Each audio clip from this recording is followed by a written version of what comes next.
I'm honored to be here, ladies and gentlemen.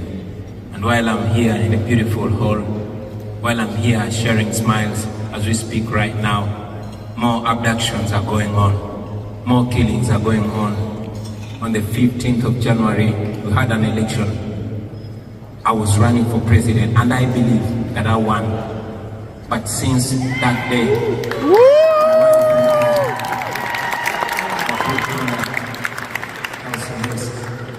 I managed to escape. But again, we celebrate.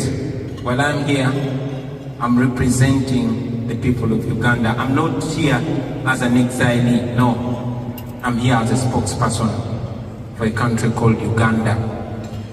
A country of people that refuse to give up, that dream against dreaming, that hope against hope. While I'm here, I know that we have people that are suffering, but most importantly, allow me to use this opportunity to speak about the women of Uganda.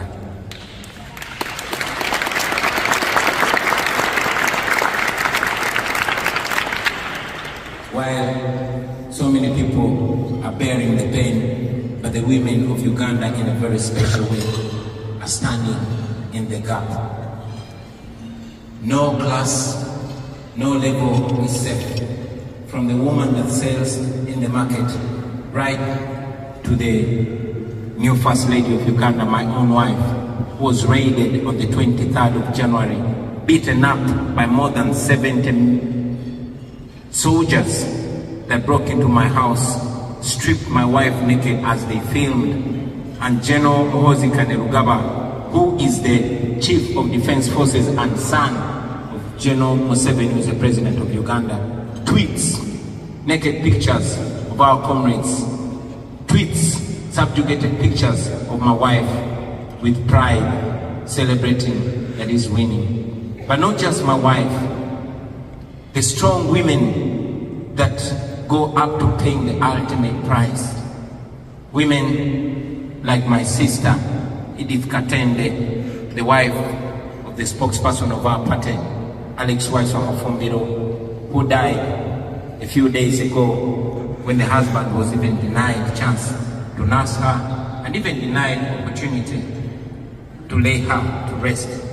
Women like Irene Nachibuka, who was so much of my fan that she had a tattoo of my name on her leg. That was reason enough to kill her, and she was buried. Women like Monica Chibalama, the wife of John Bosco Chibalama, my friend who was abducted and kept missing for 7 years. The wife demanded for him, refused to give up, until one day she was also found suspiciously dead in her house. Women like Fauzia Natali, who we fondly call Mama Cherine, the wife of my personal political assistant, whose house was raided and she was picked up by the military in full view of cameras, all that is recorded. She's kept in military detention for 37 days, even against the court order. Women like Agatha Nazua, who we fondly call Blue Tick, she was abducted and she's still missing. All mothers, daughters, wives and spouses of the political prisoners. Female political prisoners like Olivia Lutaya, who has spent years in prison for simply wearing a t-shirt that has my picture on it. Women like Sauda Madada, women like Doreen Kaija and many others, we hold them in high regard.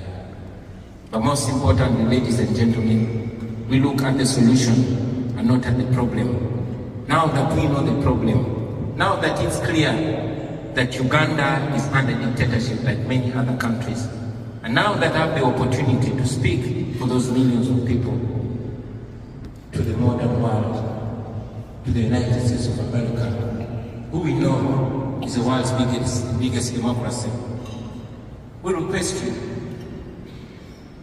not to continue supporting dictators in Africa, not to continue choosing diplomacy over democracy, not to continue choosing business over human rights, because the dictators in Africa and particularly in Uganda rob our countries plunder our countries, and they invest and come here and enjoy those monies. These are dictators that abuse democracies, but they enjoy and benefit out of them. We request you to use the tools that you have to sanction those gross human rights violators, the abusers of democracy and the rule of law. Don't allow them enjoy the money they steal from our countries. Our countries' hospitals are run down and the schools are run down, and they're comfortable about it because they seek medical, they seek treatment in the developed world. Their children are studying here. But if you slap sanctions on them, then they will think twice when they are carrying out mass killings. We ask you to evoke the Magnitsky laws that you have. Those are tools that are not only helpful to you, but they can be helpful to us. Finally, on behalf of the people in Uganda, I know that every time we come and make our case here in the Western world, particularly in America, they accuse us of being agents of the West, of being agents of neocolonialism. But I say to you that we are not asking you to come and help us. We are only asking you to stop sponsoring our oppression. I believe that's not. Thank you very much.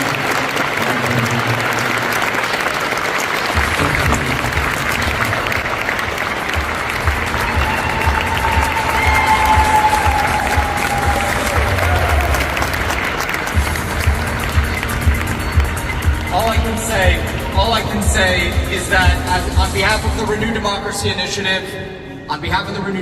Initiative, we are truly honored to be able to recognize Bobi Wine here today. Thank you, Bobi.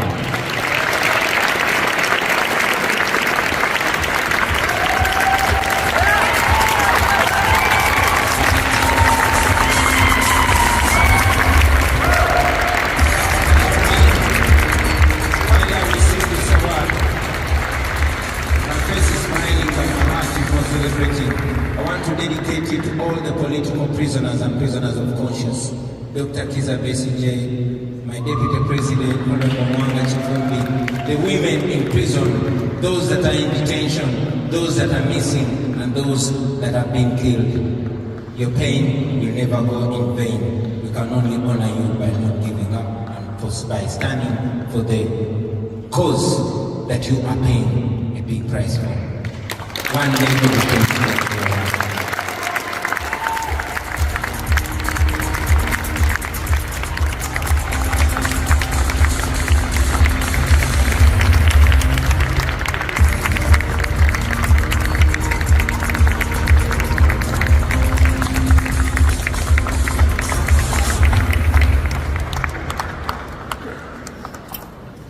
That was incredible.